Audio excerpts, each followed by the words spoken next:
Hello, my friends, and welcome to 5 for the Future for this week, the week of September 9th. Let's jump into the 5 topics that stood out to me recently as signals of change that could impact your small business. Ready to get started? Here are our 5 topics for this week. Big versus small business, stock buybacks, supply chain worries, you're fired, and 3D printers. All right, let's begin with story number 1, big versus small business. All right, we have already established that in general, everyone is a huge fan of small businesses, especially as compared to, say, big tech giants or government. It seems obvious, right? Now, it turns out that small business owners, like the general public, are also not fans of big business. More specifically, while small business owners believe that they should continue to benefit from the pass-through deduction for their own taxes, which is a big help, over half of them support raising the corporate tax rate from 21 to 28%, and increasing capital gains taxes, all of which are mainly big business benefits. In other big versus small news, a recent Inc. magazine article claims that small business owners are at an advantage in an environment with more government regulations. Why? Because, and I quote, entrepreneurs drive speedboats and can outmaneuver whatever changes are happening, while big businesses are more like giant battleships that struggle to adapt to change. So use speed to your advantage. And finally, when it comes to customer service, small businesses have an advantage as well. Customers in general are getting fed up with chatbots and emails and online FAQs that big businesses use as their means of customer support, with no phone number in sight. It turns out that an actual phone call with a live person is now considered a competitive advantage or even a premium offering to your top customers. So what does this mean for you and your small business? Connect each of these stories to your business. Let's start with the most recent. Be sure to promote on your website and wherever else you communicate with customers that they can easily reach a human to help them without having to continually repeat the term representative while they wait for hours listening to light jazz music. On top of that, remember that the general public supports small businesses, and small businesses have the capability of pivoting quickly, whether that's due to changes in the regulatory environment or changes in customer needs. Be sure to celebrate and promote your small business status because it just makes more people want to do business with you. So what might the future look like? Well, similar to the present, it makes a big difference to your customer when you can respond to requests with, "We can do that," or even, "We can figure that out," as opposed to big business responses like, "I have to run that up the chain of command," or "Our policy doesn't allow any exceptions." So moving forward, I anticipate a future where small businesses will become even more valued by customers and capable of so much more than the giant corporations who are far too beholden to their quarterly earnings and the stock prices. Speaking of stock prices, let's move on to story number 2, stock buybacks. A recent report revealed that U.S. corporations have been busy spending their money, but not to increase salaries or invest in R&D. Nope. Instead, employers with the lowest employee salaries are spending their money, $522 billion of it, on stock buybacks that boost CEO pay and improve shareholder returns. As a matter of fact, these low employee salary firms, the CEO to worker pay ratio is at 538 to 1. Clearly, these companies are focused on short-term gains and personal CEO gains over the long-term health of their company, as they're spending more on stock buybacks than on capital investing. In addition, oil companies are more focused on stock buybacks than growing production, so even a Republican presidential candidate who shall remain unnamed would not be able to increase production when the corporate priority is making the shareholders richer. Oil companies are, according to the Wall Street Journal, more focused on siphoning cash out of the oil fields and into returns. In other words, maximizing profits over growth. So what does this mean for you and your small business? Once again, this is the perfect time to promote your smallness and the fact that you are not beholden to shareholders and you are likely not making 500 to 600 times what your lowest paid employees are making. Lean into the value you offer both to your employees and your customers as a huge advantage over these big businesses. What might the future look like? Sadly, I can't imagine a future where even a shift in politics will be able to change the short-term stock price focus that has taken over the world of publicly traded organizations. And with that, let's move on to story number 3, supply chain worries. It almost feels as if we're on a big versus small theme this week with these topics.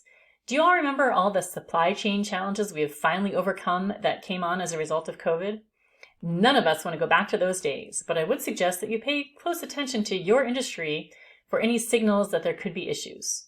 The top concern is another computer chip shortage, this time due to China's decision to limit the supply of raw materials that are needed to manufacture chips. If China imposes limits to minerals like gallium and germanium, we will have another shortage issue on our hands as they have a stranglehold on the supply of these two minerals, as Forbes mentions. To make things even more risky when it comes to your supply chain, the Republican presidential candidate's tariff threat is already slowing business growth for any company that relies on manufacturers or supplies from China. Dozens of American manufacturers and retailers are already holding off on expansion until the election, knowing that tariffs could make their businesses unsustainable. So what does this mean for you and your small business? Do you work with any Chinese manufacturers to deliver your products? Now might be a good time to seek out alternatives in other countries to hedge your bets. It's not clear how products would be counted as American-made if there are components from other countries with this whole tariff thing. But what is clear is the fact that tariffs cost small business owners money, which means they cost you, the consumer, money as well. So what might the future look like? In my ideal future, all the countries of the world figure out a way to get along and support one another so that small businesses, and I guess big businesses as well, can manufacture and distribute products across country lines without massive penalties. A gal can dream. All right, moving on to story number 4. You're fired. In our continuing celebration of the awesomeness of small business owners this week, here are a few stories of big CEOs being fired, just to make you feel better that you don't have a boss or a board who can do the same thing to you.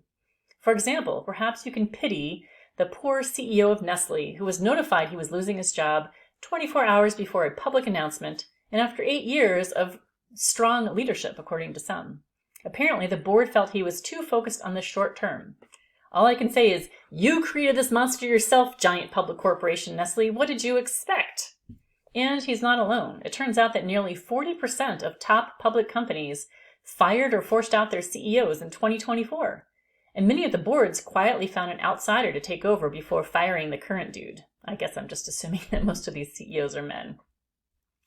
So what does this mean for you and your small business? Another reason to celebrate not working for a giant corporation where you don't control your own destiny. But let these stories be a lesson to you. You should continue to seek feedback from your own customers and employees to be sure that you're performing up to their standards, because that's what really matters here. And what might the future look like? For this future, I would like to continue living in utopia, thinking about a world full of ambitious and optimistic small business owners who want to serve their customers, help their employees grow, and make a fair wage, and plan for their own succession to keep the business going beyond their role as owner. Small business owners are the job creators, and I believe that will continue to be the case. All right, finally moving on to our final story, number 5, 3D printers. Several stories recently about 3D printing making a difference in a few different markets, so I thought I'd bring it up. First, let's look at clothing, where a small business in the US has developed technology to weave yarns into clothing in minutes with the ability to print clothing on demand and stay up to speed with the fast fashion fads. Meanwhile, in Singapore, 3D printed solar steam generators are able to separate salt from water using technology that is clearly beyond my own understanding, but still super cool and very climate sustainable. Back in the US, a massive 45-foot wide 3D printer is building concrete homes in Texas, faster and with less waste, using just one crew and one robot per house. While the state of Maine has found a way to print wooden cabins from a 3D printer using sawdust as its main material. This giant printer can print a small house in just 48 hours, including the walls, the floors, and the roof. Overall, 3D printing companies in the U.S. are seeing increases in revenue as more U.S.-based businesses recognize the competitive advantage that these printing capabilities offer. This is especially true in the defense and energy industries, where the Inflation Reduction Act has encouraged more U.S.-based manufacturing, and where 3D printers make it easy and affordable to print complex parts cheaply and quickly, and more importantly, in the U.S. as opposed to in China. So what does this all mean for you and your small business? Well, I hope you're paying attention to the world of additive manufacturing, because it's going to continue to forge ahead and disrupt markets, and small business owners should be on the lookout for any disruption, because as I always say, in disruption, there is opportunity. How could 3D printing help your business? That's something for you to think about. Where does it fit in for you? What might the future look like? 3D printing has been around for some time now, but it hasn't really taken off as a form of manufacturing just yet. I expect the growth of additive manufacturing to continue a slow and steady trajectory until we don't remember why we used to make things using other techniques. Houses, clothing, machinery, you name it. Expect to see this method become widely adopted. And be sure you think about what that looks like in your industry. Is this a threat or an opportunity? Move quickly if you want to be on the opportunity side of things. And that's it for this week. Thanks for watching my celebration of small businesses with these 5 topics. I hope my topics and my take on them get you thinking about how these signals of change could impact your small business. Thanks for watching. Join me again in 2 weeks.